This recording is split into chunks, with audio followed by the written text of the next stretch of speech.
శత్రువులను చెండాడే ధీరుడు, వీరాధి వీరులను సైతం మట్టి కరిపించిన యోధుడు, మహాభారత యుద్ధంలో అతిరథుడు అభిమన్యుడు. మహాభారత యుద్ధంలో 16 వయస్సులోనే హీరోగా గుర్తింపు పొందింది ఒక్క అభిమన్యుడు మాత్రమే. మనం పద్మవ్యూహం అనే పదం విన్నప్పుడు మనకు టక్కున గుర్తొచ్చే పేరు అభిమన్యుడు. ఆది పర్వంలోని సంభవ పర్వంలో అభిమన్యుని పుట్టుక, అతని అకాల మరణం వెనుక ఉన్న కారణం గూర్చి ఉంది. ఓసారి స్వర్గలోకంలో దేవతలు సమావేశమవుతారు. భూమి మీద పాపాలు పెరిగిపోయాయని, దుష్టులను శిక్షించడానికి విష్ణుమూర్తి కృష్ణుడిగా అవతరిస్తున్నాడని, మన దేవతలు కూడా తమ అంశలతో మానవులుగా అవతరించి మహాభారత యుద్ధంలో పాల్గొని దుర్మార్గులను శిక్షిస్తారని చెప్పుకుంటుంటారు. అప్పుడు చంద్రదేవుడైన సోమనీ కుమారుడు వర్చస్సును కూడా భూలోకంలో అభిమన్యునిగా జన్మించమని ఇంద్రుడు కోరతాడు. తన కొడుకుని చూడకుండా ఉండలేని చంద్రుడైన సోముడు తన కొడుకు అభిమన్యుడిగా 16 మాత్రమే భూలోకంలో జీవిస్తాడని, తర్వాత చనిపోయి వర్చస్సుగా తిరిగి తన వద్దకు వస్తాడనే షరతుపై ఒప్పుకుంటాడు. అలా ఇతన పాండవ మధ్యముడు అయిన అర్జునుడికి, బలరామకృష్ణుల సహోదరి అయిన సుభద్రకు అభిమన్యుడిగా జన్మిస్తాడు. అర్జునుడు మొదట ఇతనికి అస్త్ర విద్యను బోధిస్తాడు. ఒకసారి అర్జునుడు సుభద్రకు పద్మవ్యూహంలోకి ఎలా ప్రవేశించాలో వివరిస్తున్నప్పుడు సుభద్ర గర్భంలో ఉన్న అభిమన్యుడు వింటుంటాడు. అది గ్రహించిన కృష్ణుడు అర్జునుని వారించి పద్మవ్యూహం నుంచి బయటకు రావడం చెప్పకుండా ఆపేశాడు. ఆ కారణంగా పద్మవ్యూహంలోకి ప్రవేశించిన అభిమన్యుడు తిరిగి పద్మవ్యూహం నుంచి బయటకు రావడం ఎలాగో తెలుసుకోలేకపోయాడు. పాండవులు శకుని చేతిలో జూదంలో తమ రాజ్యాన్ని ఓడిపోయి దుర్యోధనుడి షరతు ప్రకారం 12 సంవత్సరాల వనవాసం, 1 సంవత్సరం అజ్ఞాతవాసం కొరకు అడవులకు వెళ్లిపోతారు. అప్పుడు సుభద్ర తన సోదరుల రాజ్యమైన ద్వారకాలో ఉండి అభిమన్యుడిని పెంచింది. అభిమన్యుడు తన మేనమామలు బలరాముడు, కృష్ణుడి నుంచి, అలాగే తన తల్లికి దగ్గర బంధువు అయిన ప్రద్యుమ్నుడి నుంచి యుద్ధ విద్యను నేర్చుకుంటాడు. అనేక అస్త్రశస్త్రాలను ప్రయోగించడం తెలుసుకుని గొప్ప యోధునిగా తయారవుతాడు. అజ్ఞాతవాసంలో ఉన్న తన తండ్రి అర్జునుణ్ణి చూడ్డానికి విరాట రాజ్యానికి అభిమన్యుడు వచ్చి విరాటరాజు కుమార్తె ఉత్తరను చూసి ఆమెను పెళ్లి చేసుకోవాలని ఆశపడతాడు. చివరకు పెద్దల సహకారంతో అభిమన్యుడు ఉత్తరల వివాహం జరుగుతుంది. వీరికి జన్మించిన వాడే పరీక్షిత్తు. మహాభారత యుద్ధం తర్వాత పాండవులకు మిగిలిన ఏకైక వారసుడు. అయితే మహాభారతం ఉత్తరును అభిమన్యుని ఏకైక భార్యగా పేర్కొనగా, తెలుగు జానపద సినిమా శశిరేఖ పరిణయం ప్రకారం అభిమన్యుడు ఉత్తరను వివాహం చేసుకునే ముందు తన మామ బలరాముడి కుమార్తె శశిరేఖను, ఈమెను వత్సల అని కూడా పిలుస్తారు, వివాహం చేసుకున్నాడు. ఈ కథ ప్రకారం అభిమన్యుడు ద్వారకలో ఉంటూ శశిరేఖతో ప్రేమలో పడ్డాడు. అయితే బలరాముడు దుర్యోధనుడి కుమారుడైన లక్ష్మణుడికి శశిరేఖను ఇచ్చి వివాహం చెయ్యాలనుకుంటాడు. శశిరేఖకు సాయం చెయ్యాలనుకున్న భీముడి కొడుకు ఘటోత్కచుడు శశిరేఖ వేషం వేసుకుని లక్ష్మణుడి చెయ్యి విరగొడతాడు. కథలో అనేక మలుపుల తర్వాత కృష్ణుడి సహకారంతో అభిమన్యుడు శశిరేఖలు అడవిలో పెళ్లి చేసుకుంటారు. అయితే ఇది కేవలం సినిమా వాళ్ల కల్పిత కథ మాత్రమే. మహాభారతంలో ఇలాంటి కథ ఏమీ లేదు. పాండవులు అజ్ఞాతవాసం ముగించుకుని తిరిగి వచ్చాక దుర్యోధనుడు వారి రాజ్యాన్ని వారికి తిరిగివ్వడానికి నిరాకరిస్తాడు. చివరికి ఇది కురుక్షేత్ర యుద్ధానికి దారితీస్తుంది. మహాభారత యుద్ధంలో భీష్ముడు మొదట కౌరవ దళ సేనాధిపతిగా నియమించబడతాడు. 16 వయస్సులోనే అభిమన్యుడు కురుక్షేత్ర యుద్ధంలో పాల్గొంటాడు. మొదట కోసలరాజు బృహద్బలతో జరిగిన యుద్ధంలో అభిమన్యుడు అతనితో తలపడి ఓడిస్తాడు. ఆ తరువాత భీష్ముడితో అభిమన్యుడు హోరాహోరీగా యుద్ధం చేస్తాడు. భీష్ముడి జెండాను విరగొడతాడు. భీష్ముడిని బాణాలతో గాయపరుస్తాడు. అభిమన్యుడి పరాక్రమాన్ని చూసిన భీష్ముడు నువ్వు యోధులకే యోధుడివని మెచ్చుకుంటాడు. ఆ తరువాత అభిమన్యుడు దుర్యోధనుడి కుమారుడైన లక్ష్మణుడితో యుద్ధం చేసి అతన్ని ఓడిస్తాడు. అలాగే మగధరాజు జయత్సేనుని ఏనుగుని చంపుతాడు.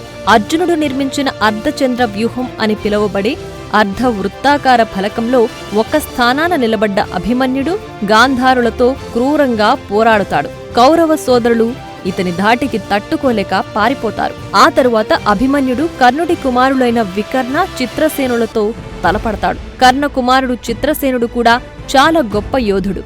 అభిమన్యుడు, చిత్రసేనుడు ఇద్దరూ మహారథులు. వీరిద్దరి మధ్య యుద్ధం భయంకరంగా జరిగింది. చివరికి అభిమన్యుడి బాణాల దాటిని తట్టుకోలేక చిత్రసేనుడు పారిపోతాడు. ఆ తరువాత అభిమన్యుడు పాండవుల సేనాధిపతి అయిన దృష్టద్యుమ్నుడు నిర్మించిన శృంగాటక వ్యూహంలో ఒక స్థానాన్ని పొంది అంబష్ట అలంబుషలను కూడా ఓడించాడు. ఆ తరువాత సుధిష్ట, దుర్యోధన, బృహత్పలలతో యుద్ధం చేసి అందరినీ దారుణంగా గాయపరుస్తాడు. ఇతని అస్త్రశస్త్రాలకు తట్టుకోలేక కౌరవ సేనలు హాహాకారాలు చేస్తూ కదన రంగంలో చాలా దారుణంగా చనిపోతారు. 11వ రోజున భీష్ముడు అర్జునుడి బాణాల దాటిని తట్టుకోలేక అంపశయ్యపై పడిపోతాడు. ఆ తరువాత గతంలో పాండవులకు కౌరవులకు గురువుగా ఉన్న ద్రోణాచార్యుడు కౌరవ పక్షానికి సేనాధిపతి అయ్యాడు. నీకు ఏమి కావాలో కోరుకో అని దుర్యోధనుని అడిగితే ధర్మరాజుని బంధించి ఇవ్వమంటాడు. అప్పుడు ద్రోణాచార్యుడు పద్మవ్యూహాన్ని పన్నుతాడు.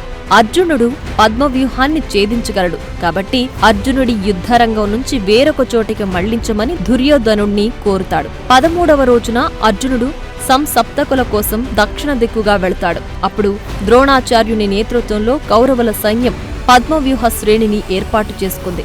ద్రోణుడు, కర్ణుడు, శల్యుడు, కృపాచార్యుడు, అశ్వత్థామ, దుర్యోధనుడు, జయద్రథుడు, దుశ్శాసనుడు, భూరిశ్రవుడు వంటి మహారథులు లక్షలాది మంది సైనికులచే కాపలాగా ఉన్న పద్మవ్యూహాన్ని ఏర్పరిచారు. పాండవ దళాలు యుద్ధంలో ముందుకి సాగాయి. కాని పద్మవ్యూహం గురించి తెలియక పాండవ యోధులందరూ వెనక్కి తగ్గారు. అప్పుడు ధర్మరాజు అభిమన్యుడికి ఆ పనిని అప్పగించాడు. అయితే తనకు పద్మవ్యూహంలోకి ప్రవేశించడం తెలుసు కాని బయటకు ఎలా రావాలో తెలియదని చెప్తాడు. అప్పుడు ధర్మరాజు, ముందు నీవు వెళ్ళు, నిన్ను అనుసరించి మేము వస్తాం, నీకేదైనా జరిగితే మేము కాపాడుతాం అని అంటాడు. అప్పుడు అభిమన్యుడు తన రథసారథి సుమిత్రతో రథాన్ని పద్మవ్యూహంలోకి నడపమని ఆజ్ఞాపించగా పాండవులు అతన్ని అనుసరిస్తారు. అప్పుడు కౌరవ సైనికులు అభిమన్యునిపై దాడి చేయగా వారిని ఎదుర్కొంటూ వారిపై రకరకాల అస్త్రాలను సంధిస్తూ ముందుకు సాగుతాడు. అప్పుడు సింధు పాలకుడు జయద్రథుడు పాండవుల సైన్యాన్ని అడ్డుకుంటాడు. ఒకసారి పాండవుల చేతిలో అవమానకరమైన ఓటమిని చవిచూసిన జయద్రథుడు తరువాత శివుడిని ప్రార్థించి ఒక వరం కోరుతాడు. శివుని వర ప్రభావంతో ధర్మరాజు, భీముడు, నకుల, సహదేవులతో పాటు పాండవుల పక్షాన ఉన్న యోధులందరినీ జయద్రథుడు పద్మవ్యూహం బయట ఎదుర్కొని వారు లోపలికి ప్రవేశించకుండా చేస్తాడు. అప్పుడు అభిమన్యుడు ఒక్కడే పద్మవ్యూహంలో ముందుకు సాగుతూ కౌరవ యోధులైన దుర్యోధనుడు, దుశ్శాసనుడు, ద్రోణుడు, అశ్వత్థామ, కర్ణుడు, శకుని లాంటి మహాయోధులతో యుద్ధం చేస్తాడు. వీరందరి మధ్య యుద్ధం భయంకరంగా జరుగుతుంది. అభిమన్యుని ధనుర్విద్య నైపుణ్యాలను చూసి కర్ణుడు, అశ్వత్థామ, ద్రోణుడు లాంటి యోధులు సైతం ఆశ్చర్యపోతారు. అభిమన్యుడు అస్మాక రాజకుమారుడు, శల్య సోదరుడు, రుక్మరథుడు, లక్ష్మణుడు, బృందాక, జయత్సేనుడి కుమారుడు బృహద్బల, అశ్వకేతువు, భోజ యువరాజు మార్తికావత, భూరిశ్రవుడు సహా అనేక మంది శత్రు యోధులను వధించాడు. అప్పుడు దుర్యోధనుడు తన కుమారుడు లక్ష్మణుడి మరణంతో కోపోద్రిక్తుడై అభిమన్యుని హత్య చేయడానికి పద్మవ్యూహాన్ని మార్చమని ద్రోణుణ్ణి కోరుతాడు. అప్పుడు శకుని యుద్ధ నియమాలను ఉల్లంఘించి అతనిపై ఏకకాలంలో దాడి చేద్దామని చెప్పగా ద్రోణుడు, కర్ణుడు, కృపాచార్యుడు, కృతవర్మ, అశ్వత్థామ, శకుని అనే 6 మహారథులు అభిమన్యునిపై దాడి చేస్తారు. అభిమన్యుడి చేతిలో ధనస్సు ఉన్నంత వరకు అతన్ని చంపలేమని భావించిన దుర్యోధనుడు కర్ణుణ్ణి అతని ధనస్సు విరగ్గొట్టమని చెప్తాడు. అప్పుడు కర్ణుడు దొంగచాటుగా అభిమన్యుడి చేతి ధనస్సును ఒక బాణంతో విరగ్గొడతాడు. వెంటనే కృపాచార్య, కృతవర్మలు అభిమన్యుడి రథసారథిని చంపుతారు. వారు అతని రథాన్ని పడగొడతారు. అతని రథంలోని గుర్రాలను సైతం చంపుతారు. అప్పుడు అభిమన్యుడు ఒక కత్తిని, డాలుని తీసుకుని వీరితో పోరాడతాడు. కాని అతని ఆయుధాలను అశ్వత్థామ మరియు ద్రోణుడు కత్తిని, డాలుని విరక్కొడతారు. వెంటనే మిగిలిన వారు అనేక బాణాలు వేసి అతన్ని గాయపరుస్తారు. ఆ సమయంలో అభిమన్యుడు అలసిపోయినప్పటికీ, నిస్సహాయంగా ఉన్నప్పటికీ తన రథచక్రాన్ని ఆయుధంగా ఉపయోగించి చాలామంది గాంధార సైనికులను హతమారుస్తాడు. దేవతలు సైతం ఆకాశంలో నిల్చుని అభిమన్యుడి పోరాటాన్ని వీక్షించారు. అంత గొప్పగా యుద్ధం చేశాడు అభిమన్యుడు.